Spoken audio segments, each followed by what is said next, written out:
जय हिंद दोस्तों। और माफ़ी चाहता हूँ, लेट वीडियो बना रहा हूँ। और उसका एक कारण भी है कि अभी हम लोग छुट्टी पे भी घर पे गए थे और उसके बाद यहाँ पे आए तो टाइम नहीं मिला। जो भी रिक्रूट होंगे उन्हें पता होगा यूपी पुलिस में कि छुट्टी के बाद तो और मेजर साहब और अन्य जो टोली उस्ताद हैं उनका क्या ही रुतबा है, अलग से बदल सा गया है फेस, तो समझ सकते हो। तो टाइम नहीं मिला, इसलिए वीडियो नहीं बना पाए। और आरपीएफ कांस्टेबल के ऊपर वीडियो है कि एडमिट कार्ड आ चुके हैं और सभी लोगों ने देख लिया होगा कि अपना किस तारीख को मेरा फिजिकल है और यानी किस जगह पे है। 4 जोन बताए थे जो हमने, यानी 4 जगह बताई थी कि यहाँ यहाँ होना, तो चारों में से है। और कई जो आपके बहुत सारे डाउट है कि भैया ओबीसी मेरा, यानी जो उनने नोटिस लिखे हैं, जो यानी लिखा है कि अपना यानी सत्या जो कितने इनके पॉइंट हैं, 4 पॉइंट हैं, 4। और उसमें भी अंदर हैं कई सारे पॉइंट हैं, 4, 10, 11, 12, यानी एडमिट कार्ड के पूरे पॉइंट पढ़ लेना। और सबसे ज़्यादा ये डाउट है कि क्या एक ही दिन में डीवी पीएसटी और उसके साथ साथ रनिंग और हाइट वेट चेस्ट और डॉक्यूमेंट्स वेरिफिकेशन हो जाएगा। तो हाँ, एक ही दिन में हो जाता है, ज़्यादा बच्चे नहीं बुलाते। एक सेंटर पर लमसम में 500 से 800 बच्चे बुलाएंगे एक दिन में, या फिर और 500 से 800 ही के बीच में बुलाएंगे जहाँ तक हैं। और कुछ लोगों का ये डाउट है कि भैया मेरा नासिक गया, कोई बोला मेरा गोरखपुर गया, तो कोई कह रहा कि मेरा, यानी मेरा, अब मैंने पेपर दिया था, एग्ज़ाम क्वालिफाई हूँ उसमें, तो मेरा यूपी से बिल्कुल, यूपी लैथपुर ज़िला है हमा, तो हमा पहुँचा कहाँ पे, तेलंगाना हैदराबाद। और एमपी वालों का ज़्यादातर पूरा हैदराबाद है। इसका रीज़न मैंने बताऊँ आपको क्या है कि क्यों गए। नॉर्दर्न में है जो सबसे ज़्यादा कंपटीशन है, ऑल इंडिया रैंक बनी है, आप लोग देख सकते हो, ऑल इंडिया पेपर बना है। साउथ वाला इतना इंटरेस्ट नहीं रहता है इन सब एग्जामों में, वो लोग आईटी क्षेत्र या फिर इंजीनियरिंग में ज़्यादा, आप लोग को बताऊं। और जो नॉर्दर्न का पूरा, जैसे अपना क्या नाम से, एमपी, यूपी, राजस्थान, दिल्ली, ये सब इनमें, बिहार, इन सब में यानी एक माना जाता कि अब कंपटीशन के लिए ये बिल्कुल रेड जोन है। तो यहाँ पे पढ़ने में सबसे ज़्यादा रहते, तो इसीलिए गोरखपुर में पूरा कवर नहीं हो पाता। तो जो वेस्टर्न जो यूपी है, वेस्टर्न ही साउदर्न यूपी है जो, तो उसको लिया गया है वहीं पे तेलंगाना के लिए, बाकी पूरा एमपी ले लिया उनने। तो इसी कारण है, ऐसा नहीं है कि अकेला साउथ का वहाँ पे आया है। उन्हें यानी कैंडिडेट बराबर बराबर देने हैं और एक समय के अंदर कराना है, इसी वजह से। अब मेन पॉइंट पे आते हैं, सबसे बड़ा पॉइंट अपना कि ओबीसी क्रूशियल डेट का है या नहीं। क्रूशियल डेट मतलब कि जिस दिन फॉर्म भरना यानी बंद हुआ था, जिस दिन यानी अपनी फॉर्म भरना यानी क्लोज डेट होती है एप्लीकेशन की, उस डेट से 1 साल पहले का चाहिए पड़ता है। या फिर ऐसा रहता कि जैसे फॉर्म जब भी निकले थे, शायद सितंबर जब भी निकले हों, तो आप देखना, तो 2024 में निकले थे, तो 2023 जो सितंबर होगा उससे 2024 के बीच का ओबीसी चाहिए, और वो भी सेंट्रल का, स्टेट गवर्नमेंट का नहीं। उनने सीधा सीधा जब नोटिफिकेशन निकाला था तो बता रहे थे कि हमें केवल सेंट्रल का चाहिए, स्टेट का नहीं चाहिए। तो आप लोग ने, जिनने भी जल्दबाजी में, या फिर देखो 2 केस हुए हैं। एक तो उनने, जिनके पास नहीं था उनने स्टेट का लगा दिया, और दूसरा उनके पास था सेंट्रल का और गलती से उन पे स्टेट का लग गया। जिन पे गलती से स्टेट का लग गया, सेंट्रल का था, उस क्रूशियल डेट का था, आपको कोई प्रॉब्लम नहीं होगी। वहाँ पे आप जाके अपने ऑफिसर्स को बता देना, यानी जो चेक करेंगे डीबी वगैरह, तो बता देना गलती से लग गया, तो वहाँ पे वो चेंजेस कर देते हैं, डीबी में यही होता है। और उसके साथ आपको बताएं कि जिनका क्रूशियल डेट का नहीं है, तो भाई अब वो वहाँ के ऑफिसर्स के मूड पे है, क्योंकि ये बहुत मायने रखता है कि ऑफिसर्स का मूड कैसा है, आईजी साहब या डीआईजी साहब का मूड कैसा है, उनके ऊपर है। क्योंकि लखनऊ में थे तो उनने, हम लोग को, हमने देखा था एक लड़के की मार्कशीट में जो इशू लग रहा था, बोल रहे थे मेरी डाउनलोड नहीं हुई है, वो उसे 2-3 दिन का, या एनओसी वगैरह का उनने 2-3 दिन का समय दिया था। अब वहाँ पे है कि आप लोग को यानी कैसे सर हैं, या फिर डीआईजी आईजी रैंक के कैसे स्टेक हैं, या कैसे हैं। देखो, जहाँ तक हैं उच्च लेवल के अधिकारी हैं, अच्छे स्वभाव के होते हैं, नहीं, कोई नहीं चाहता कि तुम फेल हो। अगर आप फ्रॉड नहीं हो तो कोई भी किसी भी कारण से आपको फेल नहीं कर सकता। दूसरी बात, अगर जिनका नहीं है उनका क्या होगा, तो सीधी सी बात है वो जनरल में काउंट होंगे। तो आपको वहाँ पर ये नहीं कहना कि मेरे जनरल में नंबर कम है, या ऐसा है या वैसा है, तो वो सब चीज़ वहाँ पर नहीं करना है। आराम से जो भी हो तुम्हें शांत रहना है अपने हिसाब से, यानी जितना हो सकता है अपने हिसाब से शांत रहना। ये मत कहना कि मेरे जनरल से ज़्यादा नंबर नहीं है, ऐसा नहीं है, वैसा नहीं है। देखो, जितना समय मिलेगा उसमें यानी करना सही शॉट, बाकी नया अगर बन जाए अभी तो नया लेके जाना कि हाँ, मेन बात है उनको कि सबूत चाहिए कि आपका सेंट्रल का है या नहीं।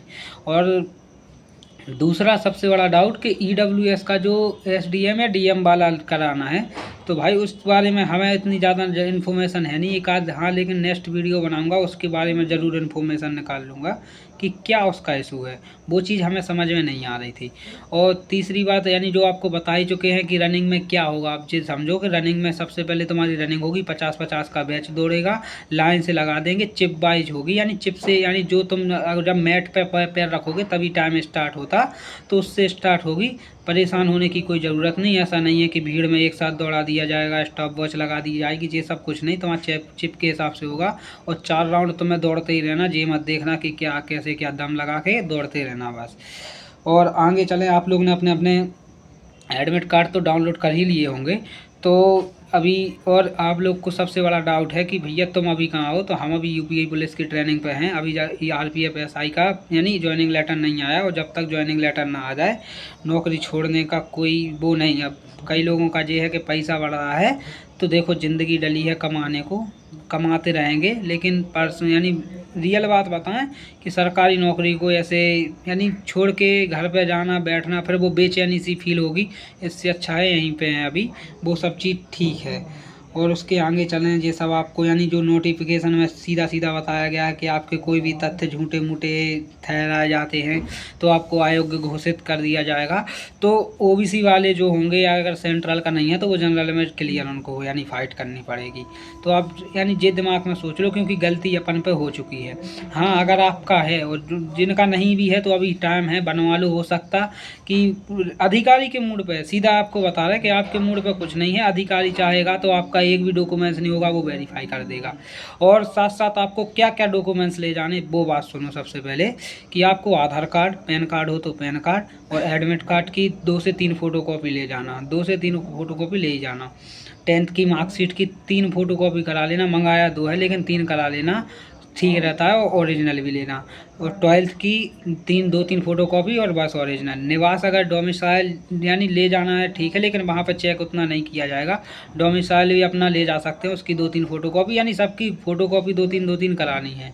और उसके साथ जाति तो विशेष है ही, आपको पता है कि सबसे ज़्यादा यानी जो भी होना है कांड जाति ही में होना है। और जाति ऐसा नहीं है कि जाली माली या फिर जो चाहे बनवा जाओ, वो QR रहता ना जाति प्रमाण पत्र पे, उससे स्कैन करके वो लोग देखते हैं।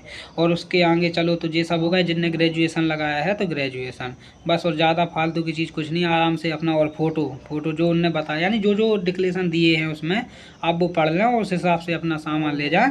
और एक ये लिखा है कि अपने खर्चे पे आए, हो सकता 2-3 दिन रुकना पड़े, तो ये इसलिए लिखा जाता है कभी कभी मौसम ख़राब होता है या फिर कोई ऐसा हो जाता है कि रनिंग वगैरह नहीं हो पाती, तो उनको प्रस्तावित करके दूसरे तीसरे दिन कर देते, तो ये सब उनका डिक्लेरेशन होता है। लेकिन ऑलमोस्ट सबका एक ही दिन में, यानी जिनका जिस तारीख को दिया है उनका एक ही दिन में फिनिश करने का कोशिश करते हैं कि इनका एक दिन में हो जाए। अब देखो ज़्यादा बच्चे बुलाएंगे तो हो सकता है कि DV दूसरे दिन वो कर लें, क्योंकि DV की अलग कमेटी रहती है, कमेटी गठित रहती है, और फिजिकल की अलग रहती है। दोनों रहते हैं। देखो SI लेवल में तो IG DIG रैंक के थे दोनों अधिकारी, लेकिन अब पता नहीं कांस्टेबल लेवल में कितने, लेकिन एक ना एक तो IG DIG रैंक के अधिकारी रहेंगे जोनल वाइज। तो आप लोग के ऊपर है। बाकी जो भी डाउट हो परेशान नहीं होना। रनिंग मनिंग लास्ट में जो आ रही है अपनी आराम से करो। और ये बिल्कुल मत सोचना मेरा आधा नंबर है, मेरा पॉइंटों में ज़्यादा है, मेरा फाइनल होगा कि नहीं। सबसे पहले अपना फिजिकल दे के आओ, क्वालिफाई करो, उसके बाद तुम्हें खुद अंदर से पता चल जाता है। एक यानी यहाँ तक आए हो तो अच्छा खासा यानी अपना एक कह देना आंकड़ा लगाने लगते, या फिर समझ में आने लगता कि हाँ अब मेरा सिलेक्शन हो जाएगा। तो ये सब बातें ध्यान रखो। और मैं फिजिकल स्किप कर रहा हूँ, मेरा 19 तारीख को है वहाँ पे तेलंगाना, तो मैं स्किप करूँगा, मैं नहीं जाऊँगा, ना कोई मतलब नहीं जाने का। तो ठीक है, बाकी आशा करते हैं आप लोग ठीक हो। और माफ़ करना क्योंकि इतना टाइम अब ट्रेनिंग पे नहीं मिल पा रहा। सीधी बात बता, रात को वीडियो बन रही है 9 बजे और अपलोड होगी शायद सुबह। तो इस चीज़ को आप लोग यानी थोड़ा माफ़ कर देना क्योंकि नहीं आ पाए टाइम पे। तो उस चीज़ के लिए मैं माफ़ी मांगता हूँ। बाकी अपने बेस्ट ऑफ लक सभी के लिए। और सबसे ज़्यादा यही कमेंट रहता कि भैया तुम अपनी बहनों के लिए कुछ नहीं बोलते। तो आप लोग का फिजिकल जितना भी है आराम से सबका आ रहा होगा। जो मेहनत करेगा सीधी सी बात है वो निकलेगा। परेशान होने की कोई ज़रूरत नहीं है। जो प्रोसेस आप लोग यानी यही है, बाकी सब तो आपका काम है। यानी जितनी इन्फॉर्मेशन मुझे देना था मैं दे चुका हूँ, चाहे वो भाई हो अपने चाहे बहनें हों। तो अपना काम करो, देखो बढ़िया आराम से करके आओ, फिजिकल क्वालिफाई करो, उसके बाद आराम से एक जॉब लो। और बस यही है। और जो जिनको लगता है जॉब लेने के बाद ज़िंदगी में सब कुछ है, तो जब जॉब ले लोगे तो उसके बाद भी लगेगा कि यार अभी तो और ऊपर जाना है कभी, क्योंकि आदमी की भूख कभी ख़त्म नहीं होती। ठीक है, आगे मिलते हैं। जय हिंद, जय भारत।